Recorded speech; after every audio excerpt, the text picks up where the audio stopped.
Martes 6 de septiembre de 2022. Tres mensajes del Evangelio de hoy, tomado del Evangelio de San Lucas, capítulo 6, versículos del 12 al 19. Sucedió que por aquellos días se fue él al monte a orar y se pasó la noche en la oración de Dios.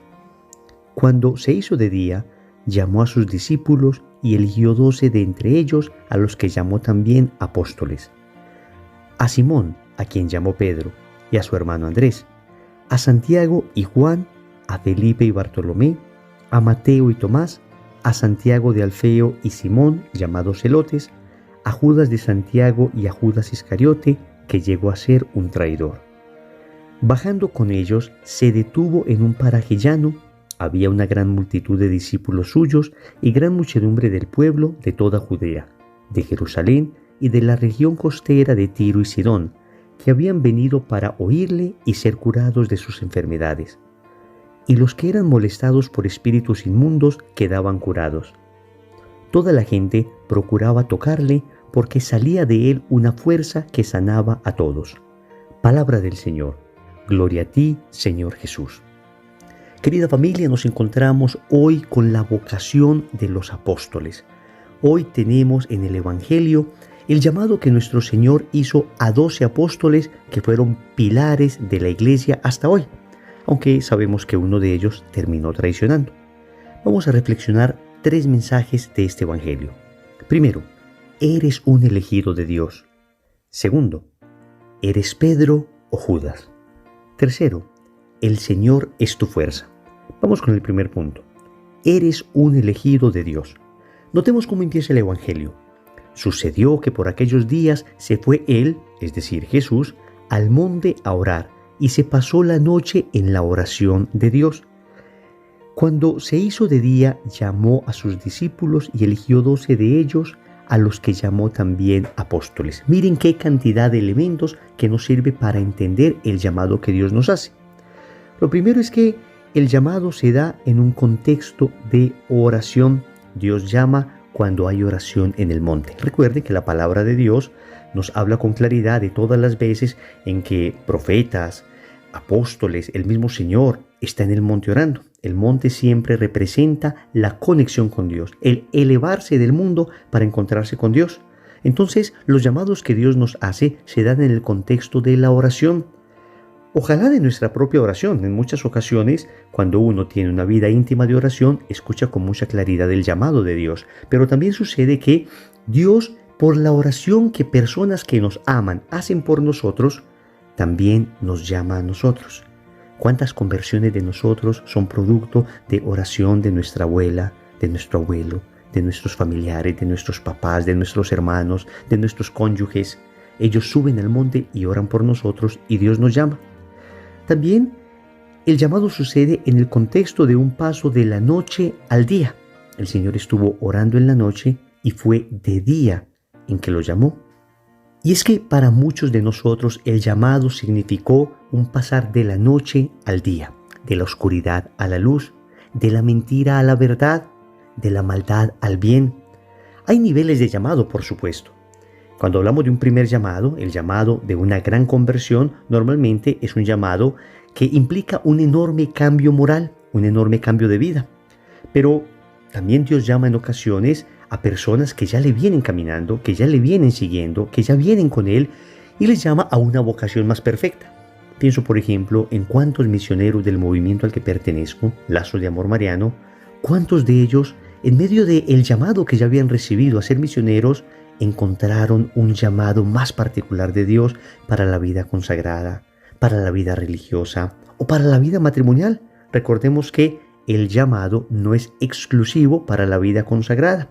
También el llamado se da a la vida matrimonial, a tener un matrimonio santo. Y el texto nos dice que esta elección de estos discípulos fue una elección orientada al apostolado. Por eso termina diciendo que a estos los llamó apóstoles. De manera que Dios no me llama solamente para que yo me quede con la bendición de tenerle. Dios no me llama para que yo quede feliz porque me llamó, para que me sostenga en esos coloquios de amor ante el Santísimo exclusivamente, para que experimente la dulzura de su amor. Claro que todo eso se experimenta. Pero amigos, estamos llamados a ser apóstoles. Estamos llamados a no quedarnos con esto, sino a darlo a otras personas. La pregunta que nos hace hoy el Evangelio es la siguiente: ¿hemos respondido a ese llamado? Hoy la gente dice que hay crisis vocacional.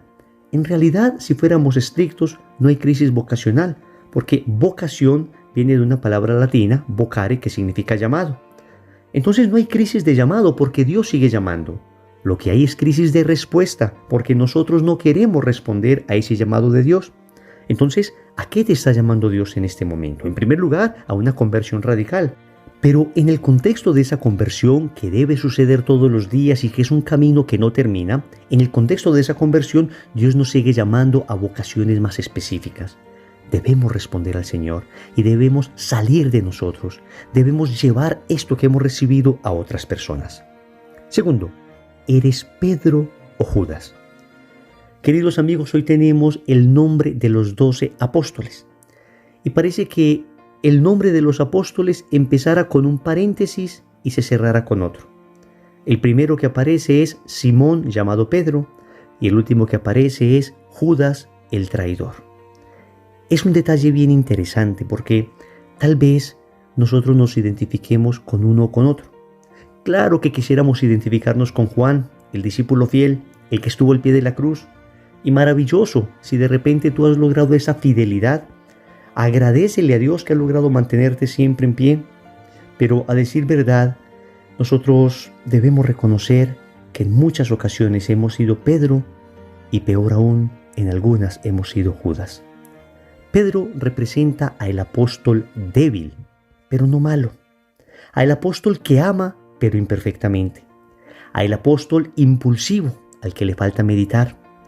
Recuerden a Pedro prometiéndole a Jesús que moriría por él en la última cena. Y pocas horas después, negándole vergonzosamente. Esos hemos sido nosotros también, personas débiles. En misa decimos, propongo firmemente no volver a pecar.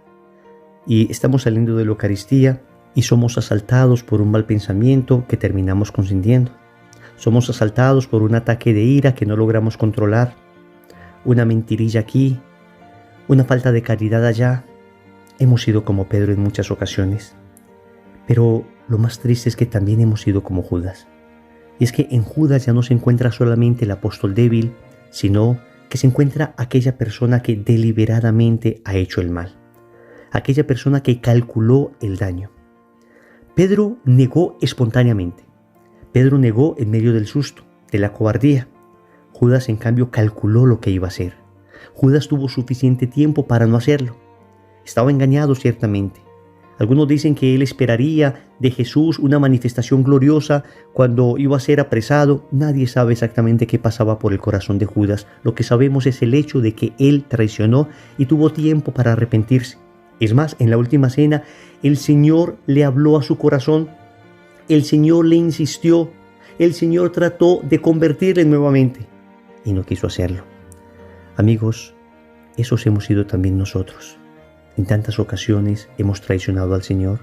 En tantas ocasiones, después de tantas bendiciones recibidas, después de tantas gracias, después de tantos milagros, después de haber experimentado su amor, hemos terminado fallando. La buena noticia es que si eres Pedro o si eres Judas, si soy Pedro o si soy Judas, tenemos redención. Podemos todavía convertirnos, podemos pedir perdón. Hagamos como Pedro, lloremos nuestro pecado. No hagamos como Judas, que desesperado terminó suicidándose. Tal vez el peor pecado de Judas no fue ni siquiera entregar al Señor. Su peor pecado fue no confiar en la misericordia de ese Dios que estaba dispuesto a perdonarle. Si Judas hubiese llegado al Calvario de rodillas pidiendo perdón por lo que había hecho, tal vez hasta Jesús se hubiese desclavado de la cruz un instante solo para abrazarle y con su sangre limpiarle de ese pecado.